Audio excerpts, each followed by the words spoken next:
ఏదో దేవుని పని చేస్తున్నానులే అన్న భ్రమలో కాసేపు దేవుడి పని కాసేపు లోకం అన్నట్టు లోకం వైపు ఆకర్షింపబడ్డావేమో చూసుకో. సేవకుడా, పరిచారకుడా, పరిచారకురాలా, ఒక్కసారి పరిశీలించుకో. నీ పని తర్వాత ముందు నువ్వు కావాలి దేవుడికి.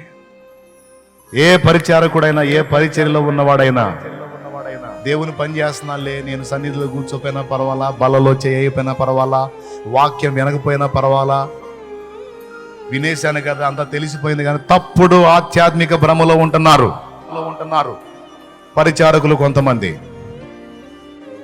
తప్పుడు ఆధ్యాత్మిక భ్రమ, మోసం చేసుకుంటున్నారు.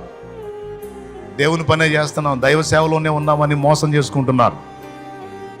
దేవుని సన్నిధిని, భక్తిని, ఆత్మీయతని, ప్రార్థనని, వాక్యాన్ని నిర్లక్ష్యం చేస్తున్నారు.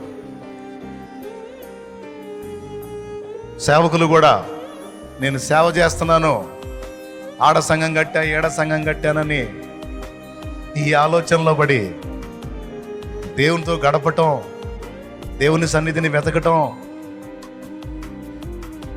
ప్రార్థనా జీవితాన్ని జాగ్రత్తగా కట్టుకోవటం, సత్యవాక్యాన్ని సరిగా ధ్యానించటం, దేవుని సన్నిధిలో సమయాన్ని ఎక్కువగా వెచ్చించటం అనేది నిర్లక్ష్యం చేశారు సేవకులు. ఎందుకంటే మేము సేవ చేస్తున్నాం అని మోసం చేసుకుంటున్నారు. నేర్చుకోవటం మానేశారు సేవకులు. అన్నీ తెలుసు మాకు, మరి ఇప్పుడు నేను పాస్టర్ని కదా, ఇంకా నేను నేర్చుకునేది ఏంది? నేను ఇప్పుడు పాస్టర్ అమ్మను కదా, నేను దైవజనుడిని, దైవజనురాలు, ఇంకా నేను నేర్చుకునేది ఏంది? నేర్చుకోవటం మానేశారు. గురువులు అయిపోయారు, గురువమ్మలు అయిపోయారు. నేర్చుకోవటం మానేశారు. నేర్చుకోవటం మానేసి తప్పుడు ఆధ్యాత్మిక భ్రమలోకి వెళ్ళిపోయారు. మీరు గురువులని పిలువబడొద్దు అన్నాడు యేసయ్య. ఎందుకో తెలుసా? గురువులు అయితే ఇక నేర్చుకోవటం మానేస్తారు.